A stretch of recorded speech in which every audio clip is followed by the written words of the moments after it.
Bismillahirrahmanirrahim. Alhamdulillahilladzi anzala 'ala 'abdihil kitaba wa lam yaj'al lahu 'iwaja. Asyhadu an la ilaha illallah wahdahu la syarika lah wa asyhadu anna Muhammadan 'abduhu wa rasuluh. Amma ba'du. Qala Allah tabaraka wa ta'ala fil Qur'anil Karim wa huwa asdaqul qailin. A'udzu billahi minasy syaithanir rajim. Laqad anzalna ilaikum kitaban fihi dzikrukum afala ta'qilun. Wa qala Rasulullah sallallahu alaihi wasallam wa huwa shadiqul masduq.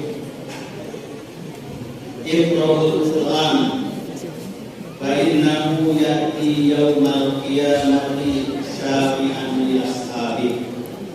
Shadaqallahul 'azim wa shadaqa rasulun nabiyul karim. Wa nahnu 'ala dzalika insyaallah minasyahidin.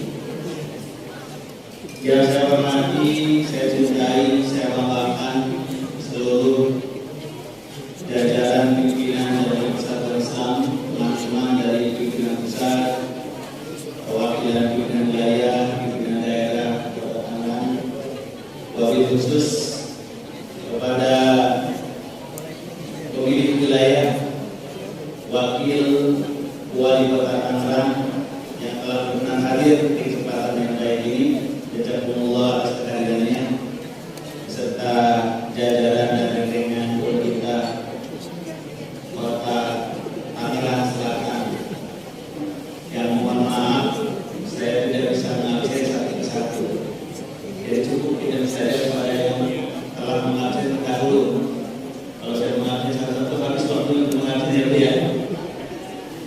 Tanpa mengurangi rasa hormat saya para tamu undangan, para tokoh agama, wabil khusus para muhafiz di lembaga Tahfidzul Quran ini, dan seluruh para wisudawan wisudawati yang tadi sebahagiannya telah diperkenalkan di depan kita semuanya.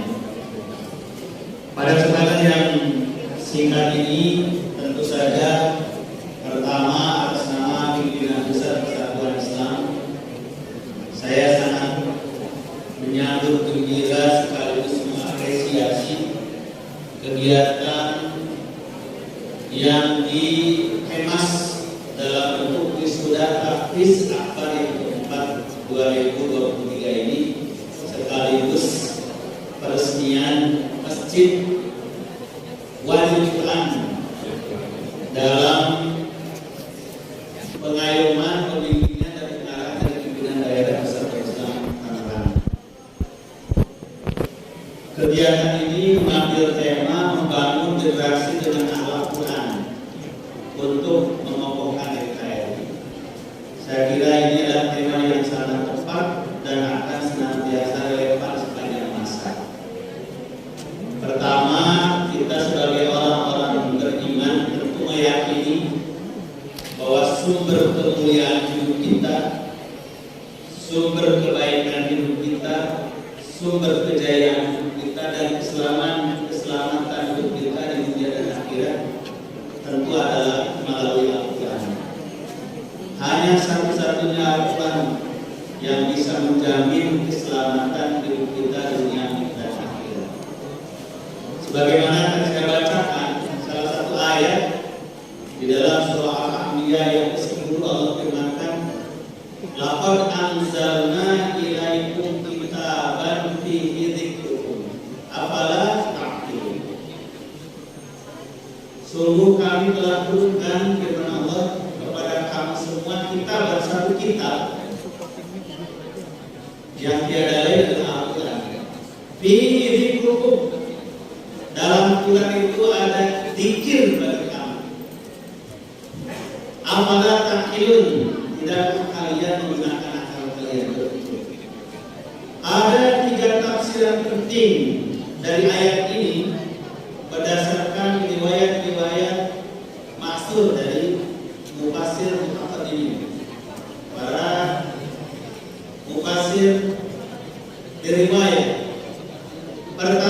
diriwayatkan dari Ibnu Abbas bahwa fihi dzikrukum ayat ini syarafukum.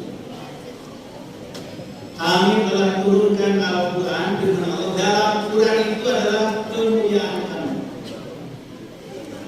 kebanggaan kamu. Fihi syarafukum wa fahrukum. Maka siapa yang hidupnya ingin mulia, hidupnya ingin dihormati, hidupnya ingin dibanggakan di sisi Allah, adalah ikuti Al-Quran.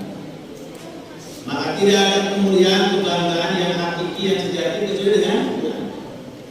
Coba saja Bapak sekalian sekarang kita lihat, kedudukan presiden adalah mulia di hadapan manusia, betul? Kedudukan gubernur mulia di hadapan manusia, betul? Bahkan kedudukan wali kota sampai ke kecamatan, RT, RW, itu semuanya mulia di hadapan manusia karena dia pemimpin. Tetapi di hadapan Allah ada yang lebih mulia dari semua, itulah para pengikut Al-Quran. Maka anak yang tidak jadi apa-apa, seorang anak gembala sekalipun, tapi habis Quran, fasih Al-Quran, paham Al-Quran, ketika datang waktu sholat, ada presiden, ada jenderal, ada gubernur, ada RT, RW, siapa yang berhak jadi imam? Si anak gembala itu. Walaupun dia tidak pernah sekolah, dialah yang berhak jadi imam, mengimami semua orang. Nah, inilah fihi syarafukum. Quran itu sumber kemuliaan. Fihi fahrukum. Quran itu sumber kebanggaan. Kebanggaan manusia maupun Allah, bukan manusia. Dan ada kebanggaan yang lebih hebat daripada kebanggaan sisi Allah. Maka di dalam hadis riwayat Imam Muslim, Rasulullah bersabda, "Mastama'a qaumun fi baitin min buyutillah yasuna kitaballah fayatadarrusuna bainahum illa haqqat 'alaihimul malaikah wa nazalat 'alaihim sakinah wa ghasyiyatuhum rahmah wa dzakarallahu fi man indah." Sabda Rasulullah, tidaklah sekelompok orang berkumpul di suatu rumah dari rumah Allah. Apa ibu bapak mana rumah Allah? Di antaranya masjid. Ini masjid bukan? Masjid. Jadi itu rumah Allah. Kalau disebut rumah Allah bukan berarti Allah butuh tempat, betul? Karena kalau Allah butuh tempat untuk diibadahi, berarti di luar tempat itu Allah nggak bisa sembah. Tapi disebutnya rumah Allah adalah nisbat ditakdim, pemuliaan. Di rumah ini hanya nama Allah yang diagungkan, hanya Allah yang diibadahi, yang disembah, tidak ada yang lain-lain. Maka sahabat-sahabat, tidaklah sekelompok orang yang berkumpul di suatu rumah Allah di masjid. Yang sunnah kita kalau mereka membaca ayat Allah, tapi tambah banyak ayat Allah dibaca oleh bukan kita. Ayat ada Rasulullah baikmu, lalu dipelajari di antara mereka walaupun satu ayat. Nah, ini kita akan bilang Ramadan. Maka di bulan Ramadan ada istilah tadarusan. Dibacakan di tadarus, berkeliling dibaca, dipelajari. Malaikat sebenarnya akan diberikan 4 keistimewaan dari Allah. Pertama adalah illa haqqat 'alaihimul malaikat, akan dikerumuni malaikat. Jadi kalau Allah bukakan penutup mata hati kita, Bapak sekalian, di ruangan ini lebih banyak malaikat atau lebih banyak manusia? Lebih banyak malaikat. Kalau Allah bukakan mata kita, rumah Allah ini masjid ini penuh sesak dengan malaikat daripada oleh kita. Makanya jangan merasa sepi di masjid walaupun sendirian, penuh malaikat. Karena apa? Saking cintanya dibacakan ayat Al-Quran. Illa hafal alaihimul malaikah wa nazalat alaihim sakinah, dan Allah akan turunkan pada mereka kedamaian, ketenangan. Maka siapa yang ingin tenang hatinya, damai jiwanya, datanglah ke masjid membaca Al-Quran. Quran itu sumber kesejukan, karena Quran ini spirit dari spirit, ruh dari ruh, jiwa dari jiwa. Wa kadzalika auhayna ilaika ruhan min amrina ma kunta tadri mal kitab wal iman walakin ja'alnahu nuran namsi bihi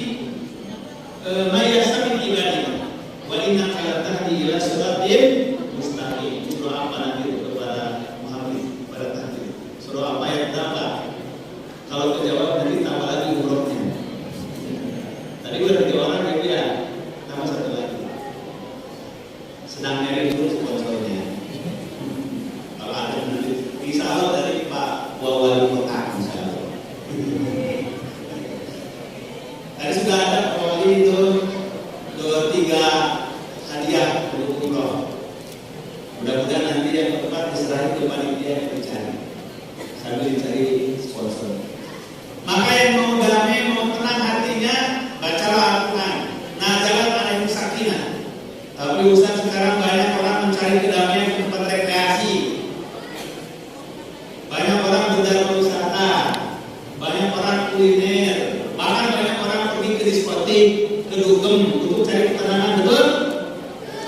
Nah, itu ketenangan yang sebenarnya atau ketenangan palsu?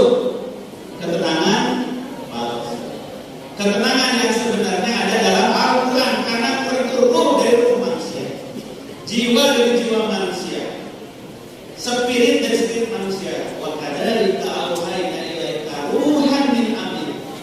Demikianlah kami wahyukan kepada engkau umat ruh dari wahyu kami. Al-Quran itu ruh dari jiwa. Ruhnya ruh.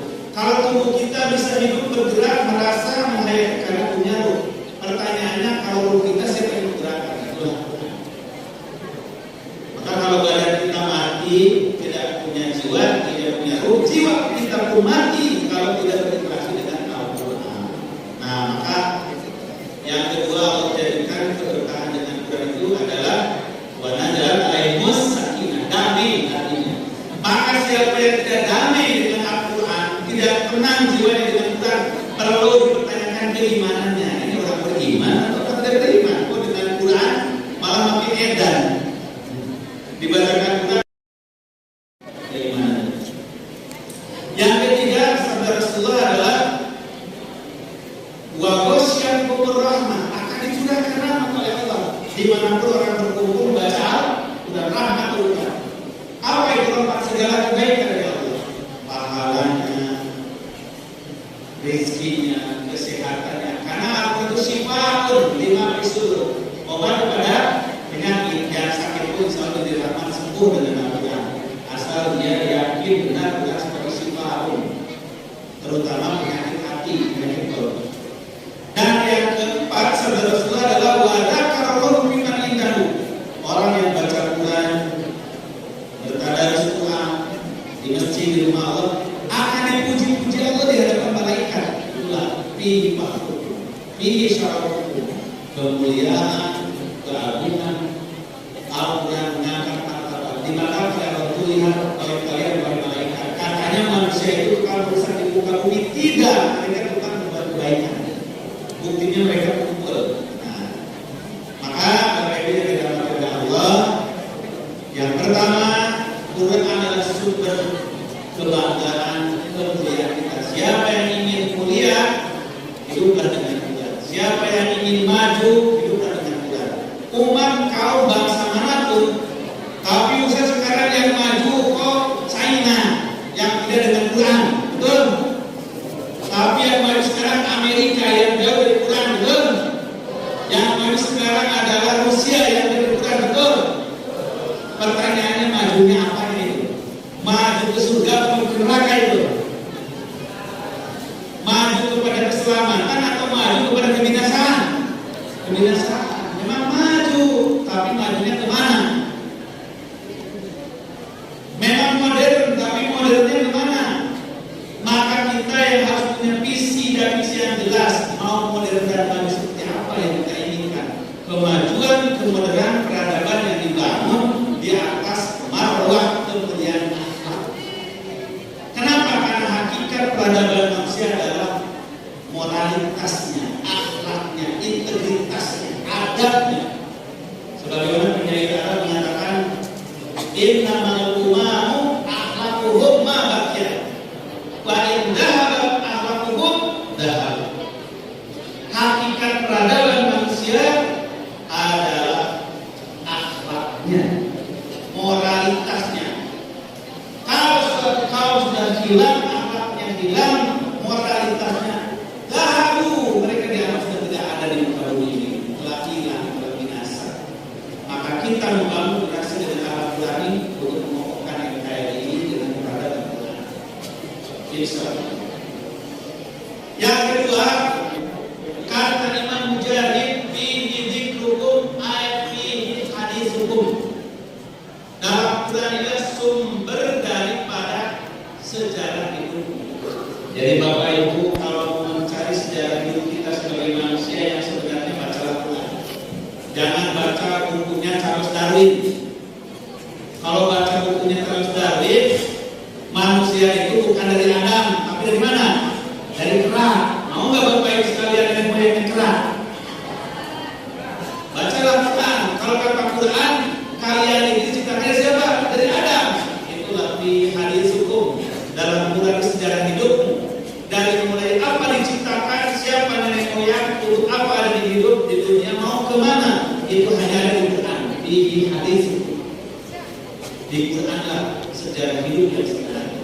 Maka siapa orang tidak menemukan Al-Quran, tidak menemukan dirinya. Siapa tidak menemukan dirinya, tidak menemukan tujuan hidupnya. Siapa tidak menemukan tujuan hidupnya, maka dia sama dengan binatang, sama dengan hewan. Hidupnya datang ke dunia hanya menunggu kematian. Setelah mati tidak ada apa-apa dengan kecuali azab dan kesulitan. Bihi dzikrukum ay fi haditsukum.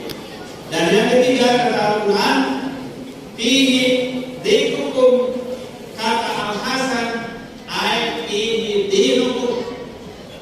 Dalam Quran itulah sumber ajaran agama. Maka kita tidak bisa beragama yang baik, yang benar tanpa memahami Al-Quran. Ketika memahami Al-Quran, otomatis harus memahami sesuai dengan yang membawa Al-Quran. Siapa membawa Al-Quran? Nabi Muhammad SAW. Maka Al-Quran ahwaju ila sunnah minas sunnah ila Al-Quran. Quran lebih butuh kepada penjelasan hadis daripada hadis kepada penjelasan Quran. Maka mempelajari Al-Quran tidak dapat dengan hadis, maka menjadi kelompok inkarus sunnah. Karena Quran tidak menjelaskan rincian-rincian agama, tidak menjelaskan rincian-rincian ibadah. Quran memerintahkan ibadah, tapi praktek ibadah adalah sunnah. Quran mengajarkan pendidikan, mengajarkan kepemimpinan, mengajarkan berbangsa dan negara, tapi penjelasan berbangsa dan negara itu ada dalam sunnah. Maka Al-Quran ahwaz ila sunnah. Quran berbutuh pada sunnah dan sunnah itu. Maka fihi dinukum, Quran itu sumber agama kita. Siapa yang tidak belajar Al-Quran sama dengan tidak beragama. Maka kalau ada orang Muslim Fatihah saja tidak hafal, diragukan tidak keislamannya. Diragukan tidak. Ragu masa Fatihah tidak hafal. Lalu kapan dia sholat? Sedangkan sholat persyaratkan wajib hafal Al-Quran yang dibaca Quran. Maka dalam kesempatan yang baik ini tentu saja kita berbahagia dan gembira dengan semakin suburnya para penghafal di bulan ini. Tentu saja yang mendapat kebaikan, keberkahan, pahala bukan hanya para santrinya, para gurunya, tapi semua yang menanam saham di sini, terutama para pewakilnya. Ya, dalam hal ini Ibu Hawa sama Pak Haji, kemudian para pendidiknya, pengajarnya, para pengelola, termasuk insya Allah kita semua yang menanamkan kecintaan untuk memajukan lembaga tahfiz Quran ini. Wabil khusus tentu ada penguasa wilayah di sini, Bapak Wali Kota, Bapak Wali Kota sampai ke Pak RT-nya, kita patut berterima kasih, bersyukur atas dukungan mereka berjalan program Wali Quran ini dengan baik dan terasa semakin besar, semakin luas, semakin diminati. Pesertanya bukan hanya dari Tangerang, bukan hanya dari Banten, bukan hanya dari Jawa Barat, tapi dari seluruh provinsi Indonesia. Maka akan dikenal Wali Quran, dikenal wali kotanya, wakil wali kotanya, para pendidiknya semuanya, bukan hanya di dunia tapi sampai di akhirat insya Allah. Saya kira Bapak Ibu yang dirahmati Allah, Bapak Wali Kota, para tokoh masyarakat, Ibu Bapak yang saya cintai, saya banggakan, wabil khusus para wisudawan, wisudawati, semoga Allah Taala mengumpulkan kita di surga seperti kita dikumpulkan hari ini di sini. Amin ya rabbal alamin dengan keberkahan Al-Quran. Karena saya